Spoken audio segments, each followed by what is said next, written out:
اور نظام فطرت بڑا مضبوط نظام ہے، وہاں تو لمحوں کا فرق نہیں پڑتا، اتنی گردش کہاں سے آتی ہے؟ تو کہتا ہے الذی ردت علیہ الشمس ونشق القمر کانا امیًا ولکن عندہ ام الکتاب۔ وہ امی تھے لیکن ام الکتاب ان کے ہاتھ میں تھی، کتابوں کا سرمایہ لے کے آئے تھے، سارا علم اسی کتاب میں، لا رطب ولا یابس۔ قرآن پکار کے کہتا ہے کہ خشک و تر جو کچھ ہے اسی کلام میں۔ یہ بات سب کہتے ہیں، بہت سنی علماء سے، کہ قرآن میں سب کچھ ہے، لیکن مجھے یہ بات آج تک سمجھ نہیں آئی کہ قرآن تو ایک جلد میں کتاب ہے، حروف میں پڑھی جانے والی کتاب ہے، ایک آہنگ رنگ ہے، اس میں سارا ہی علم ہے، تو جو لے کے آیا ہے اس کے پاس کیا؟ جس پر وہ کتاب اتری ہے۔ ابھی میرے عزیز عبدالکبیر بات کر رہے تھے کہ یہ مشکل شعر ہے، ذرا اسے آسان کرتا ہوں۔ استاد کا کام یہی ہوتا ہے کہ مشکل کام آسان کر کے بتائی جائے۔ اگر یہ کتاب کائنات کو محیط تھی تو کائنات کا رب جسے دے رہا ہے وہ جانتا نہیں ہے کسے دے رہا، وہ قرآن دیتے ہوئے اعلان کر رہا ہے کہ سارا علم اس میں ہے اور سارے علم کا حامل میرا رسول ہے۔ اب اس رسول سے کس کس نے فائدہ لیا ہے؟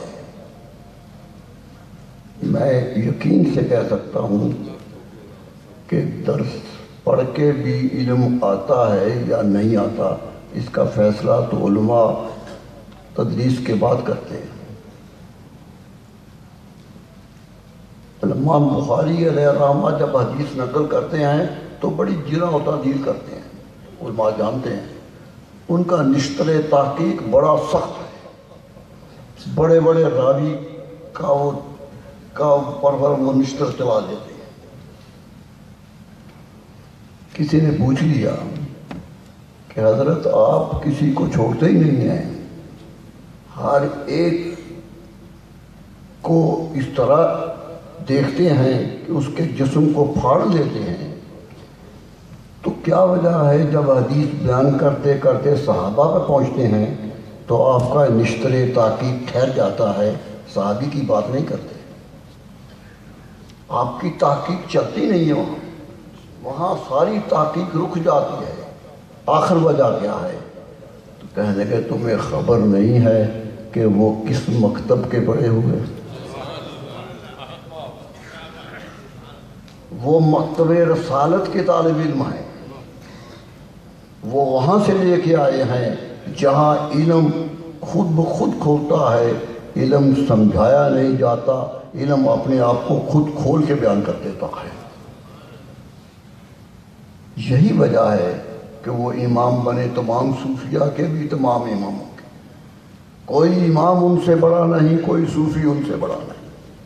حضرت مجدد الفسانی علیہ الرحمہ سے کسی نے سوال کیا تھا کہ صوفی بڑے بڑے کامیاب ہوتے ہیں، کرامات بھی بڑی دکھاتے ہیں، علم بھی بڑا ہوتا ہے، کیا وہ کسی صحابی سے بڑا ہو سکتا ہے؟ کہا بڑے سے بڑا صوفی بھی چھوٹے سے چھوٹے صحابی سے بھی بڑا نہیں ہو سکتا۔ وہاں مثال دی انہوں نے، فرمایا صحابی اگرچہ ایک دن دیکھ کے چلا جائے اور ولی اللہ کا ویسے کرنی ہی کیوں نہ، یہ نام لے لیا کیوں کہ وہ مکتوب ہے، تو جہاں فیض وہاں سے نکلتا ہے۔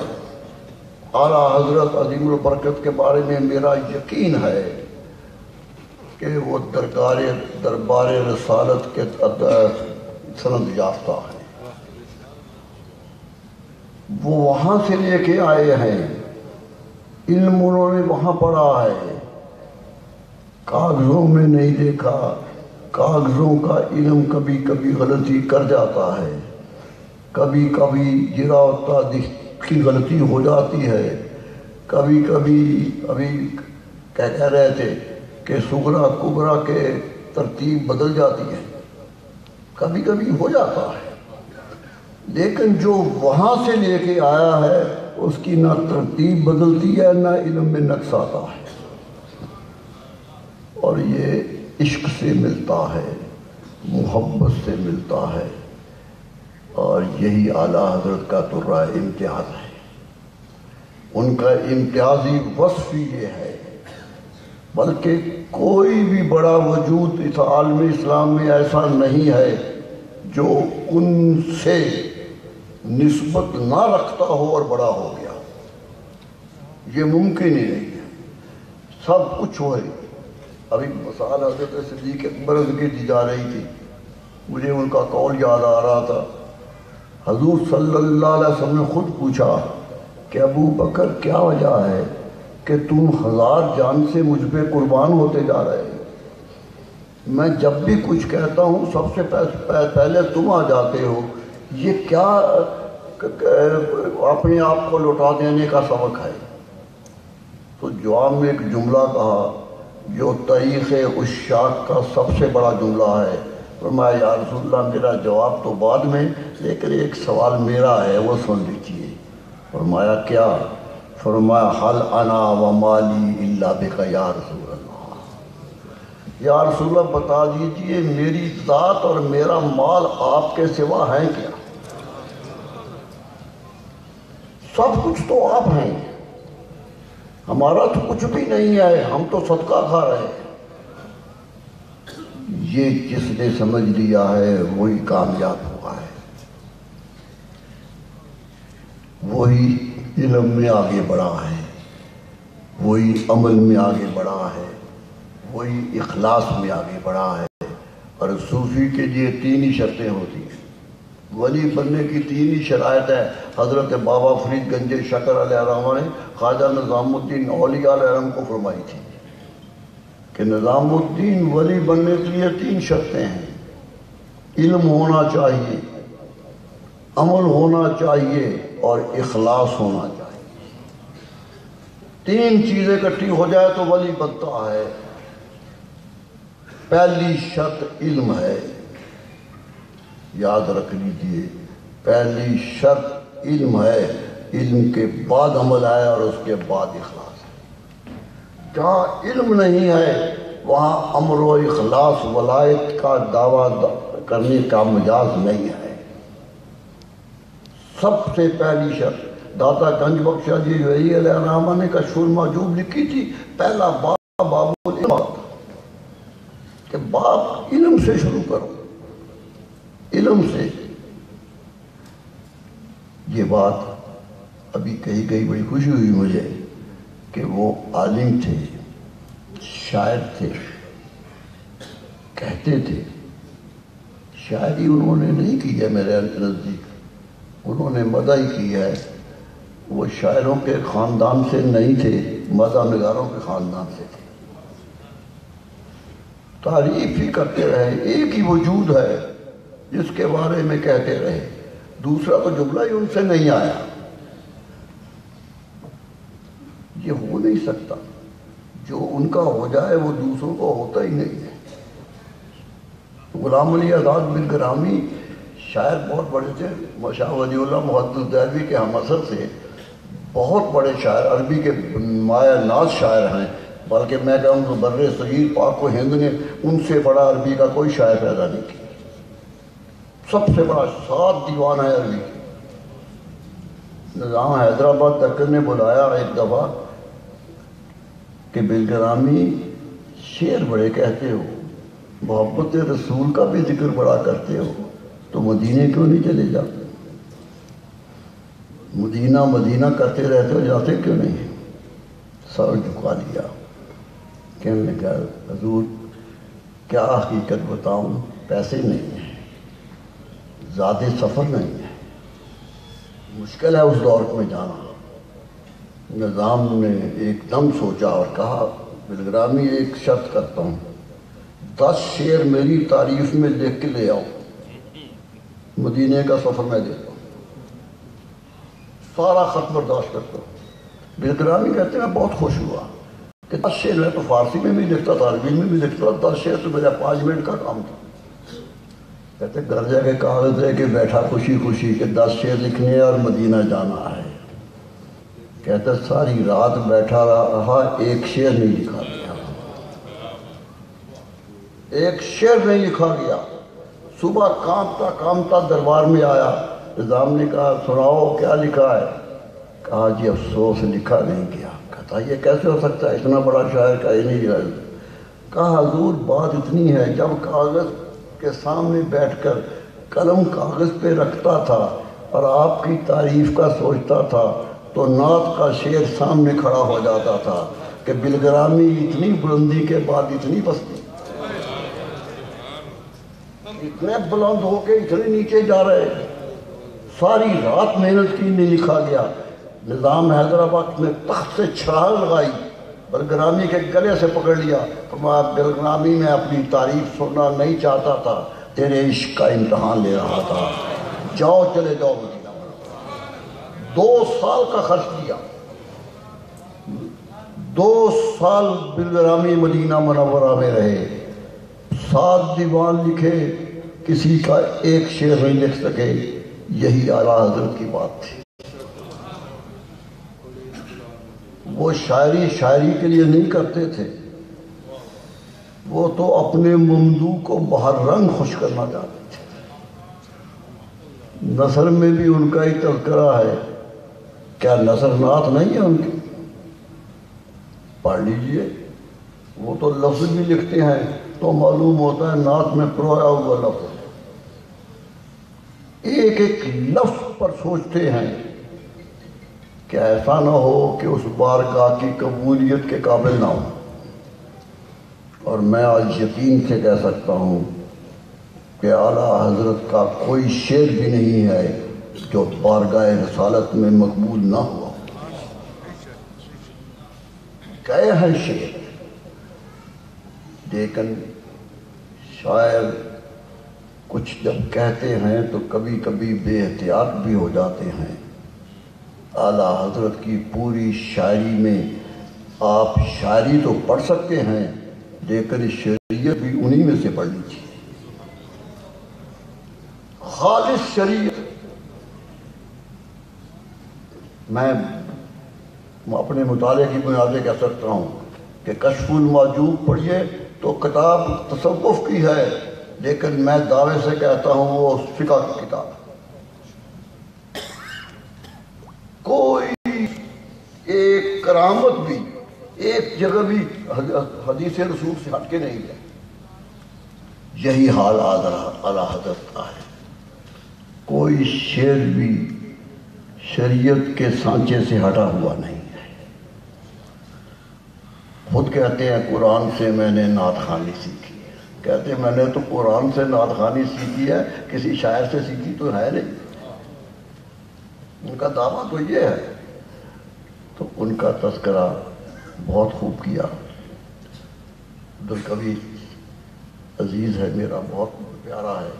آج مجھے خوشی ہوئی کہ آج اس کے یہاں لہجہ جو تھا وہ استادانہ تھا۔ اس لہجے کو عام ہونا چاہیے، آگے آنا چاہیے۔ اور میں اکبر صاحب کو یہ کہوں گا کہ یہ ایک دفعہ کرانے والی بات نہیں ہے۔ فکر اعلیٰ حضرت چند جملوں میں محدود نہیں ہو سکتا ہے، یہ انسان کی زندگی پر پھیلا ہوا محیط علم ہے، اسے پھیلتے رہنا چاہیے۔ کوشش کیجیے، بار بار کوشش کیجیے، موضوع دے کے کوشش کیجیے کہ اس موضوع پہ لکھیں۔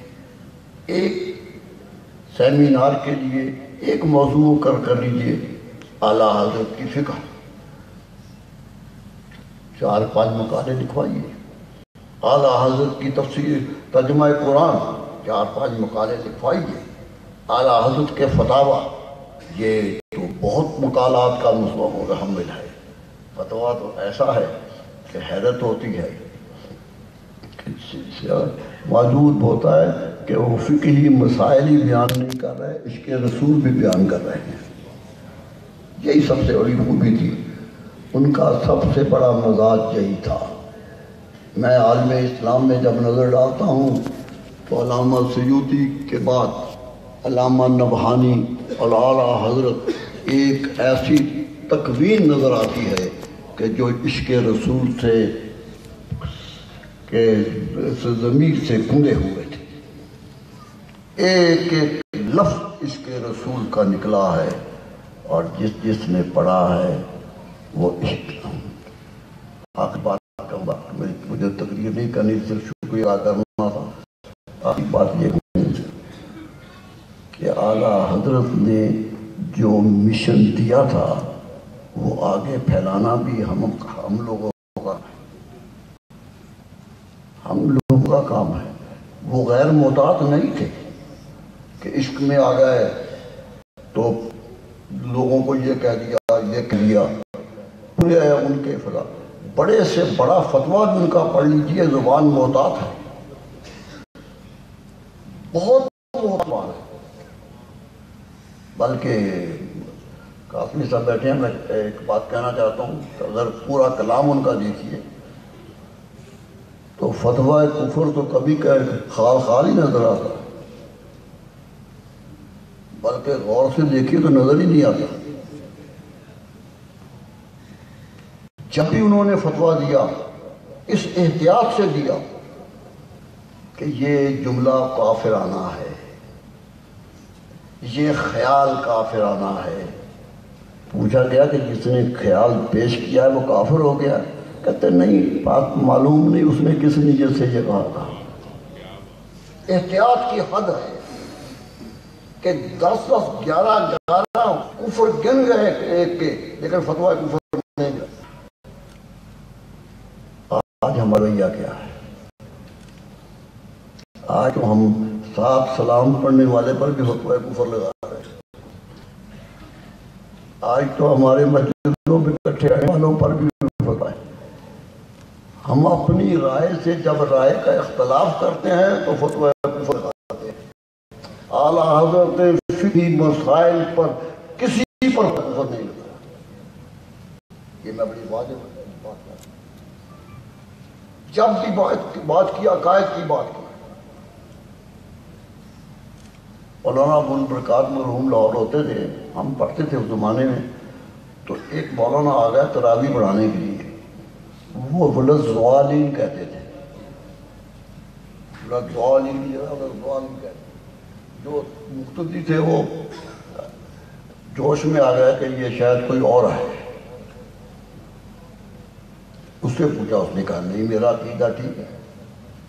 تو مولانا ابوالبرکات کے پاس چلے گئے، مرحوم زندہ تھے ابھی، مفتی اعظم لاہور تھے.